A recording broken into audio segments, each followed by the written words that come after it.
hemorrágico y demás.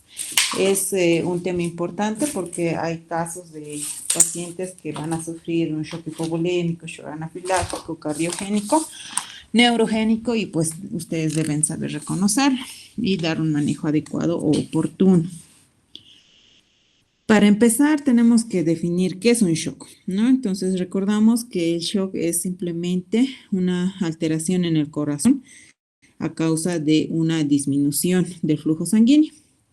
Cuando existe disminución del flujo sanguíneo, es decir, poca perfusión, hay poco oxígeno que llega a los tejidos diana, órganos diana, como el pulmón, corazón, cerebro, el riñón, etcétera. Entonces, estos tejidos no logran oxigenarse adecuadamente por la falta de perfusión que tienen y pues llegan a fallar, ¿no? Y ahí es donde se produce el famoso shock.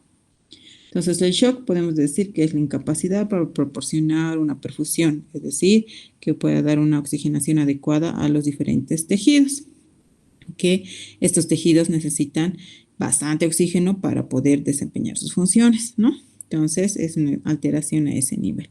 Y el shock se puede dividir o puede existir diferentes tipos de shock, dependiendo, ¿no? Si es de tipo hemorrágico, neurogénico, obstructivo o séptico.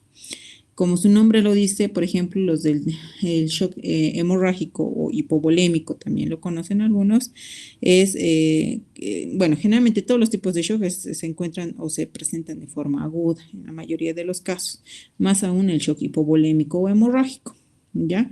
Y es importante identificar la causa que está provocando este shock. Generalmente, como su nombre lo dice, hemorrágico es por un sangrado externo o interno a la vez, ¿ya? Puede ser un sangrado con tórax cerrado, abdomen, sangrado en pelvis, en retroperitoneo, en extremidades, ¿no? Fractura del fémur, es decir, donde pierda una cantidad considerable de sangre. Estamos hablando por encima de los 1000, digamos, ¿no? Ahí como ejemplo le pone una fractura de fémur.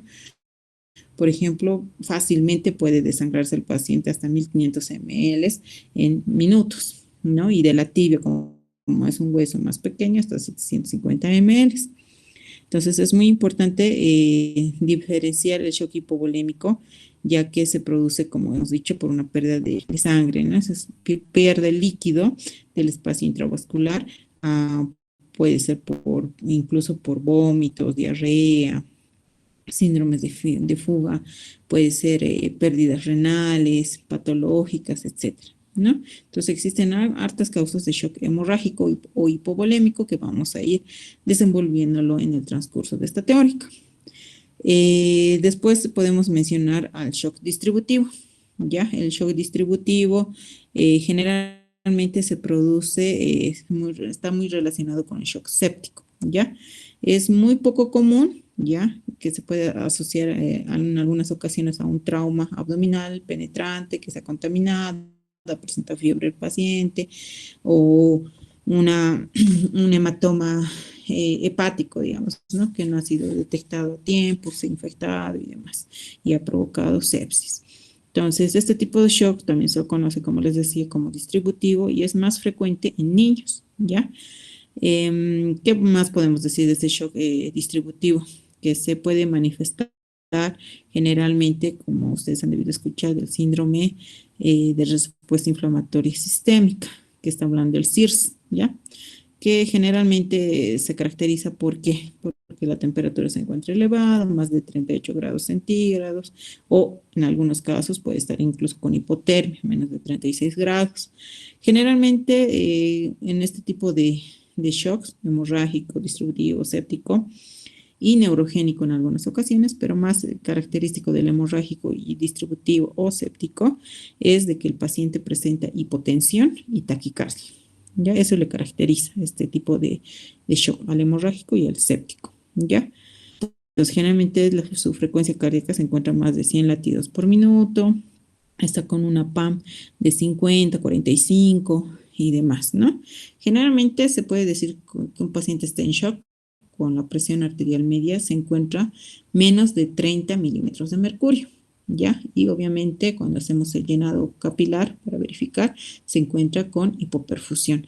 Eso es lo que le caracteriza y dice sí, este paciente está entrando en shock porque su PAM está menos de 30 milímetros de mercurio y está con hipoperfusión, ¿ya?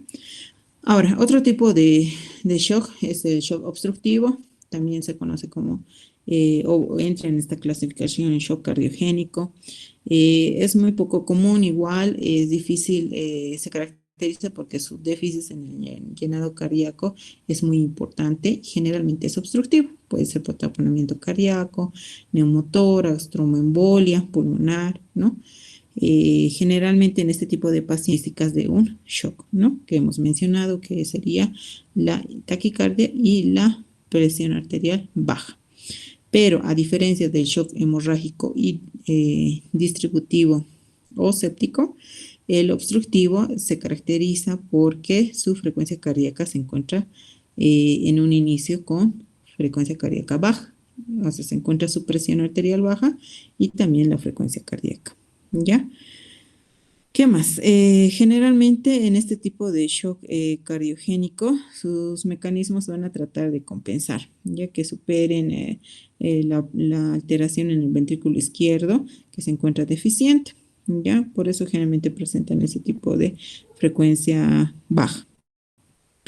¿Qué más? El shock eh, obstructivo como tal se debe a, como les mencionaba, por taponamientos, por TEPS, miocardiopatías, etcétera. El shock disociativo, el shock neurogénico, se caracteriza principalmente por pérdida de tono simpático que produce hipotensión y bradicardia, ¿no? Entonces lo pueden dividir como está ya en esta figura, los tipos de shock. En los que se encuentran al lado derecho, neurogénico y obstructivo, caracterizados por la presión arterial baja, sí. En algunos casos no se encuentran baja, pero en la mayoría sí, pero su frecuencia cardíaca es baja, ¿ya? Y en el hemorrágico, hipovolémico o séptico también, su presión arterial es baja y su frecuencia cardíaca es elevada, es decir, presentan taquicardia. Vamos a hablar específicamente de dos tipos de shock que son más comunes que ustedes van a encontrar, que sería el shock anafiláctico y el shock hipovolémico. ¿Ya? ¿Qué tenemos que saber del shock anafiláctico? En el shock anafiláctico tenemos que reconocer paso por paso y diferenciar entre un shock anafiláctico o simplemente como una reacción alérgica, porque no es lo mismo. Entonces, primero reconocer qué es, ¿ya? Si estamos ante un shock anafiláctico o ante una reacción alérgica. Obviamente la clínica es lo que nos va a dar la diferencia. Cuando nosotros hablamos de una reacción alérgica, generalmente estamos hablando aquí de presencia de prurito, máculas, pápulas en el cuerpo, principalmente en tórax y en extremidades superiores en la parte interna, o enrojecimiento de la piel y el prurito, ¿no? Y ligero escozor a nivel de la vía aérea, ¿ya? Pero un shock anafiláctico se caracteriza más eh, en que se obstruye la vía aérea, es decir, los bronquios colapsan y a nivel de la vía aérea se inflama, se va cerrando poco a poco, ¿ya? Pues por eso que tienen esa sensación de no poder respirar. Y obviamente igual hay prurito, máculas, pápulas o la piel roja, ¿ya? Y obviamente en este tipo ya de shock anafiláctico presenta el paciente hipotensión y taquicardia. Pasado un tiempo ya presenta bradicardia y posteriormente hace paro, ¿ya? Entonces esto es muy importante para que ustedes reaccionen rápidamente. Como aquí dice, hay que saber diferenciar, como les decía anteriormente, ¿no? Si es una reacción alérgica o si es un shock anafiláctico. ¿Qué más? ¿Por qué se produce shock anafiláctico? Se produce porque cuando ustedes ponen el más común, ¿no? La penicilina, algún medicamento que va a producir la liberación brusca de histaminas, va a provocar vaso del siguiente manejo. Aquí tenemos un breve resumen del shock distributivo que ahí está clasificado, el shock anafiláctico, ¿no? Dentro del distributivo está el anafiláctico, séptico y neurogénico, por si acaso. Y entonces, como les decía, por liberación de histamina se produce vasodilatación, que es lo que ocasiona la hipotensión y aumenta la frecuencia cardíaca como compensación de esa vasodilatación, de esa hipotensión, de ese tono vascular que es en vasodilatación y el broncoespasmo. Entonces, el segundo paso en un shock anafiláctico es ver el grado en el cual se encuentra este shock anafiláctico, porque se puede dividir en 5 grados, ¿ya? En el primer grado es cuando el paciente no se encuentra con amenaza a su vida, ¿no? De sufrir un paro. Simplemente, como les decía, se puede clasificar como una reacción alérgica, digamos, el grado 1, ¿ya? Porque se va a presentar, ¿sí?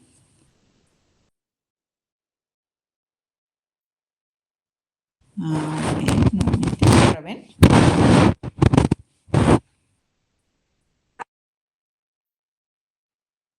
Ya. ¿Ahora?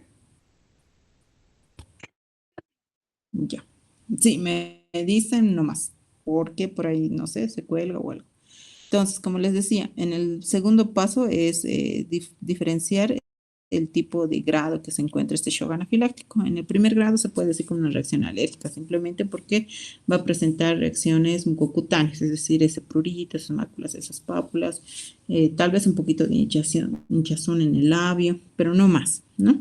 En el grado 2 ya sí hay compromiso de hipotensión en el paciente, es esa sensación de que no puede respirar y demás. Ya en el grado 3 ya ahí es peligroso, ¿ya? Porque ya ahí sí compromete la vida del paciente porque está demasiado hipotenso. O sea, su PAM en ese caso ya estaría con una PAM menos de 30, incluso 40 milímetros de mercurio menos, ¿no? Entonces, en ese caso estamos con una hipotensión brusca, poca perfusión, todo lo característico de un shock. Hay broncoespasmo severo. El paciente ahí sí ya no va a poder respirar y se está hipotensando y teniendo hipoxia, incluso severa, ¿ya? Se hincha ya bastante la faringe, lo que altera más la vía aérea y pues obviamente hay que actuar inmediatamente para que salvemos la vida de ese paciente. En el grado 4 evidentemente ya hay colapso circulatorio y respiratorio y el paciente ya entra en paro. Y en el grado 5 es cuando ya directamente el paciente hace un paro súbito, ¿no? Entonces esa es la clasificación, se puede decir, del shock anafiláctico. Ahora, la anafilaxia perioperatoria, dice, ¿no? En cuanto a la anafilaxia perioperatoria, eso se refiere cuando nosotros tenemos un paciente en plena cirugía y presenta algunos, digamos, está intubado el paciente, ¿no? Está con anestesia general y presenta, como nosotros siempre monitorizamos al paciente, va a presentar algunas características que nosotros podemos decir, este paciente está sufriendo un shock anafiláctico. Dentro de esas características estamos hablando de la monitorización cardiovascular, respiratoria y obviamente clínicamente igual, hay signos cutáneos, ¿no?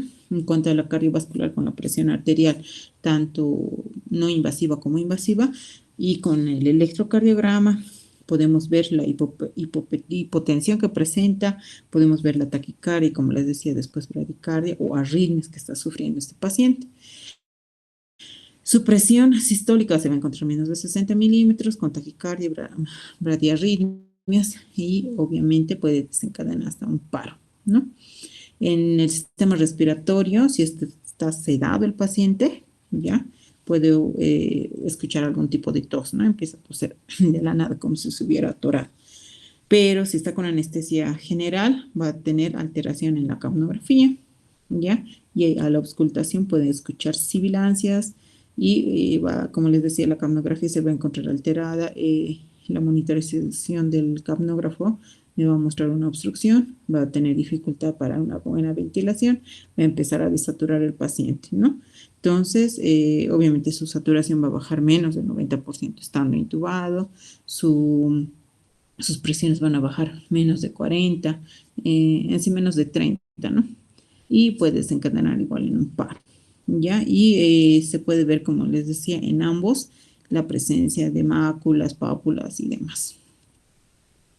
¿Qué es lo que nos importa también, aparte de la clínica? El tratamiento. Entonces, esto es la clave que ustedes conozcan de memoria para cuando se les presenta algún tipo de shock anafiláctico ante cualquier medicamento, alimento, etc. Generalmente, si es que el paciente se encuentra qué sé yo, en una farmacia o en su consultorio y le han administrado algún antibiótico intramuscular, pues el paciente no tiene un acceso venoso periférico, ¿no? Está sin vía periférica. Entonces, lo que se recomienda es inmediatamente administrar la adrenalina en forma intramuscular, como muestra en la imagen, en el vasto externo, es decir, el muslo lo dividen en tres. ¿Cuánto se administra? Se administra de 0.3 a 0.5 miligramos 0.3 a 0.5 miligramos intramuscular. ¿Ya? Esta dosis es dosis única para adultos, pero va a variar en niños, ¿no? Si es más de 10, si es menos de 10 kilos, se calcula kilogramo peso a 0.01 miligramos. Pero si están entre 10 y 25 kilos, a 0.15 miligramos. De 25 a 50 kilos, de 0.3 miligramos. ¿Ya? Y si son adultos, hacemos un rango de 0.3 a 0.5 miligramos vía intramuscular. De la mano va la administración de oxígeno, ¿ya? Y inmediatamente se administra corticoides, ¿ya? De preferencia se administra la hidrocortisona, 500 miligramos. Se tiene que administrar cada 6 horas o 8 horas por lo menos, ¿ya? Y cualquier antihistamínico que ustedes conozcan, puede ser la clorferinamida y demás, ¿ya? Salbutamol, en caso de que presente sí que dificultad respiratoria, se le puede hacer 2 PAF, ¿ya? ¿Qué más? ¿Qué es importante de este tratamiento? Es de que nunca olviden administrar como primer medicamento la adrenalina. Como hemos hablado anteriormente, produce un colapso, ¿ya? A nivel periférico y hace que se vasodilate, por eso hipotensa el paciente. Y la adrenalina, recuerden que produce vasoconstricción, entonces estaría inhibiendo que siga liberándose esas hitaminas y provocando este caos en el cuerpo del paciente. Y recuerden también que en este shock distributivo anafiláctico principalmente produce broncoconstricción. Y como produce broncoconstricción, ¿qué hace la adrenalina? Es un broncodilatador. Entonces me va a ayudar a la respiración. Es por eso que dentro del tratamiento de shock anafiláctico, como primer medicamento es la adrenalina. Nunca lo olviden, ¿ya? Entonces, antes de que pongas corticoide, antihistamínicos, ese es el orden que se sigue. Inmediatamente oxígeno y adrenalina. Incluso podría poner antes la adrenalina que el oxígeno. Pero ese es el manejo, ¿ya? Estos medicamentos. Aquí mostraba un video. No sé si carga. Ay, no.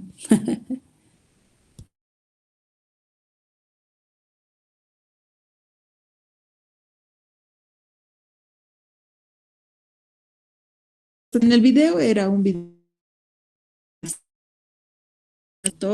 cómo se pone su salbutamol, porque la paciente se queja de que no le sirve su salbutamol, que necesita otro medicamento para su asma. Entonces la señora no se coloca adecuadamente el salbutamol porque se rocía en el cuerpo, ¿no? Y en el lado derecho muestra cómo se pone correctamente el salbutamol. Eso les hago recuerdo, ¿por qué? Porque cuando se administra el salbutamol, tienen que saberlo administrar adecuadamente. Como médicos tenemos que saber explicar a nuestros pacientes para una correcta colocación del salbutamol. El salbutamol tienen que saberlo administrar adecuadamente. Como médicos tenemos que saber explicar a nuestros pacientes para una correcta colocación del salbutamol. Entonces, si mi paciente tiene shock anafiláctico y he puesto todos los medicamentos que corresponden, tengo que ponerle adecuadamente el salbutamol. ¿Y cómo se pone? Se agita muy fuerte.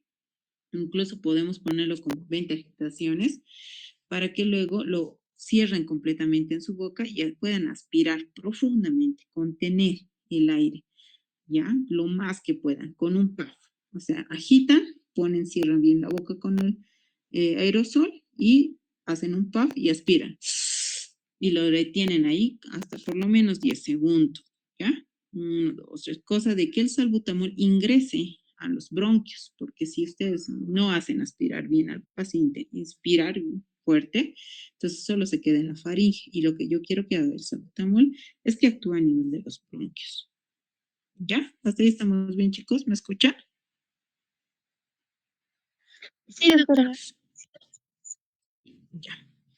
Después la otra presentación o la otra diapositiva menciona los medicamentos que hemos mencionado anteriormente en cuanto a la colocación de la adrenalina intramuscular, ¿no? Para adultos, para niños, ¿ya? La administración de salbutamol, el corticoide que tengan, ideal hidrocortisona, ¿ya? Entonces menciona en forma detallada las dosis. Después, el otro shock que es importante igual recordarlo y resaltarlo es el shock hipovolémico o hemorrágico. El shock hipovolémico tiene diferentes causas. Como su nombre dice, es hemorrágico. Entonces, hay un sangrado agudo, ¿ya? Que se caracteriza, o las causas que más que se presentan o desencadenan a este tipo de shock son por heridas, por fracturas. Estábamos hablando anteriormente de fractura de fémur, ¿verdad? Que mencionaban que en unos minutos lograríamos perder hasta 1500 ml, dependiendo qué tan grave sea la fractura. Hay sangrados gastrointestinales, alteraciones de la coagulación, podemos hablar del SIT, acumulación de líquidos en espacios extracorporales, ¿no? Traumas de tejidos blandos, peritonitis, quemadura. Entonces hay bastantes causas que pueden desencadenar al shock hipovolémico. El shock hipovolémico se caracteriza, como os mencioné anteriormente, cuando la presión arterial se encuentra baja y el paciente empieza a taquicardizar. Son signos y síntomas característicos hipovolémico o hemorrágico. Las causas son las que anteriormente les he indicado, ¿no? Produce una vasodilatación, por eso el paciente hipotenso trata de compensar el corazón, por eso taquicardiza. Entonces llega a afectar tanto a la perfusión en este tipo de pacientes que llegan a la oliguria, es decir, no orina nada, anuria, ¿ya? Entonces el paciente en signos y síntomas va a estar taquicárdico, hipotenso, piel fría, húmeda, pálido, con sed, diaforético, se altera su conciencia, produce acidosis metabólica y continúa sangrando. En el shock hipovolémico hay tres fases. La pre-shock es la primera fase en la que se caracteriza el inicio de la hemorragia, ¿ya? En este caso, ¿qué tenemos que hacer? Identificar inmediatamente que el pulso. Si hay un shock, iniciando un shock, el pulso se va a encontrar primero aumentado y luego posteriormente se va a ir debilitando. La piel va a estar en un inicio pálida, va a bajar la temperatura, va a perder calor, va a estar piel fría, pálida y húmeda. ¿Ya? La presión en un inicio normal, pero va a ir descendiendo poco a poco. La respiración de la misma manera va a ir aumentando más, va a profundizarse más, llegando a ser más acelerada y menos profunda en un inicio. La orina va a ir disminuyendo, obviamente, porque ya no va a haber buena perfusión, ¿no? Y el nivel de la conciencia en un inicio se encuentra confundido, luego letárgico y finalmente coma, ¿ya? Y puede fallecer. En la segunda fase es cuando ya el paciente está en pleno shock, es decir, se está descompensando. Piel fría, húmeda, pálida, sudorosa, hipotenso, taquicárdico, incluso con arritmias. Ya no orina, está con respiración de Kussmaul, le haces gasometría y él está con acidosis metabólica. ¿Ya? Entonces, en el patrón hemodinámico podemos mencionar cómo estos tipos de shock se clasifican y si se dan cuenta en el hipovolémico, y en el distributivo casi se asemeja, ¿no? En la presión. En la mayoría de los shocks se van a encontrar con hipotensión, pero lo que varía es la frecuencia cardíaca. En el hipovolémico, ¿ya? En el cardiogénico y obstructivo sí se encuentran con frecuencia cardíaca baja, ¿ya? Y en el distributivo se encuentra con la frecuencia cardíaca elevada en un inicio. Luego, como les decía, posteriormente se va cambiando. ¿Qué más? Hay que saber diferenciar en el shock hipovolémico hemorrágico los tipos de grado de shock que están sufriendo dependiendo de la pérdida de sangre que están sufriendo estos pacientes. Entonces hay 4 grados, ¿ya? Desde el grado 2 podemos decir que es leve, moderado, severo. Y obviamente es según el sangrado que tiene. Primer grado se caracteriza porque es menos de 750 ml de sangrado, o sea, sus pérdidas, ¿no? Menos del 15%. Entonces su frecuencia cardíaca no va a estar alterada, va a estar menos de 100 latidos por minuto y su presión arterial sistólica normal. La presión de pulso igual normal, tal vez un poquito elevada. La frecuencia respiratoria normal.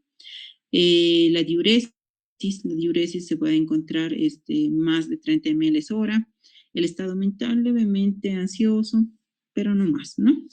Entonces, lo ideal es en este tipo de casos con grado 1 hacer una sustitución simplemente con cristaloides. Estamos hablando del Ringer lactato o solución fisiológica. En el grado 2 ya hay un sangrado leve, donde el sangrado se caracteriza por una pérdida más de 750 ml hasta 1500 ml, ¿ya? Estamos hablando de una pérdida sanguínea más o menos del 15-30%. En este caso ya va a empezar a taquicardizar, ¿no? La presión se va a encontrar sistólica normal, pero el pump ya va a estar un poco alterado, disminuyendo.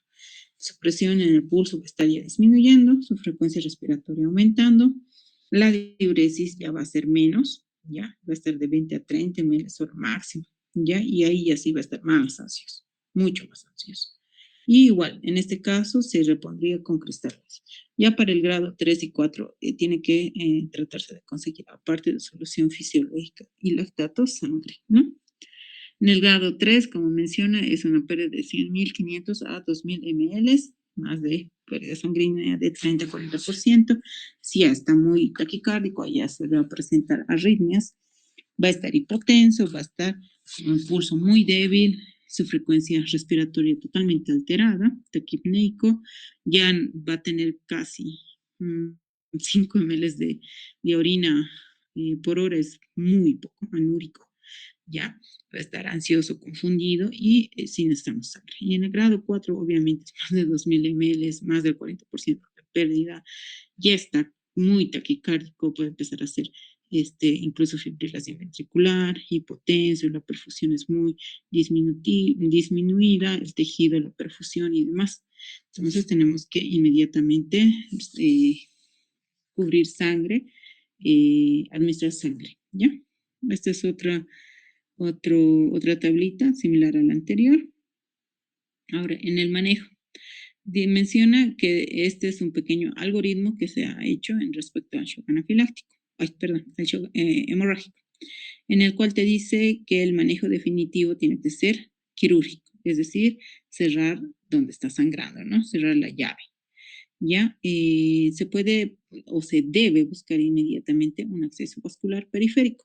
En caso que no tuviera, se puede buscar un acceso venoso central, ¿ya?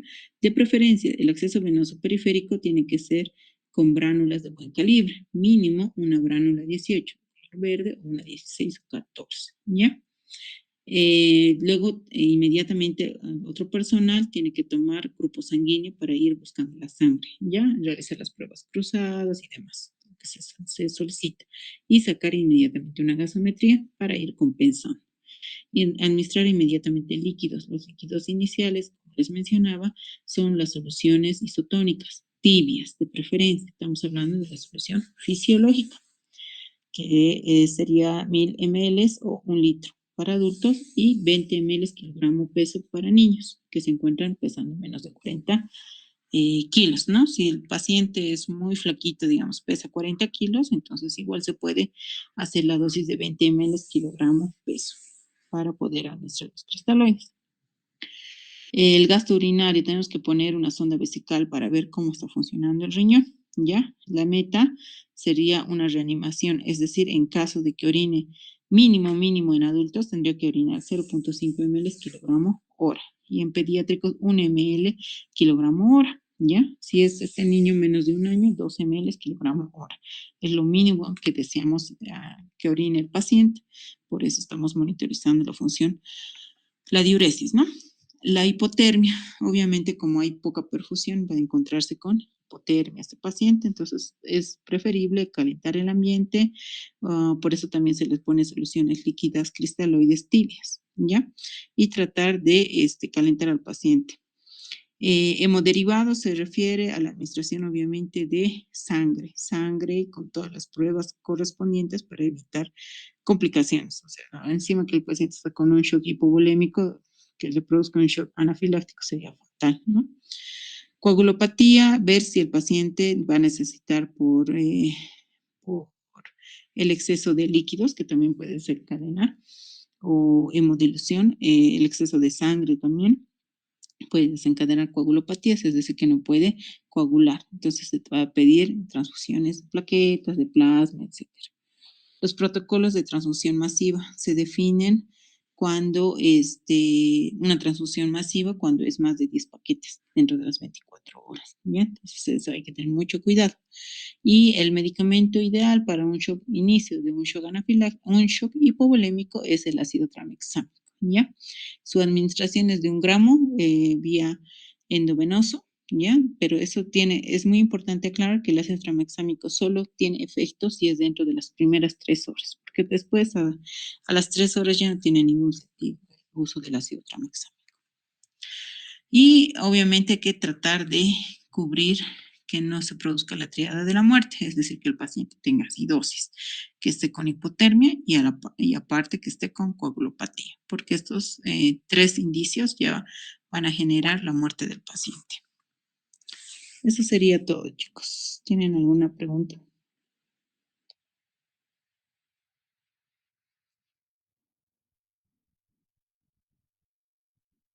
Bueno, entonces les voy a enviar la presentación.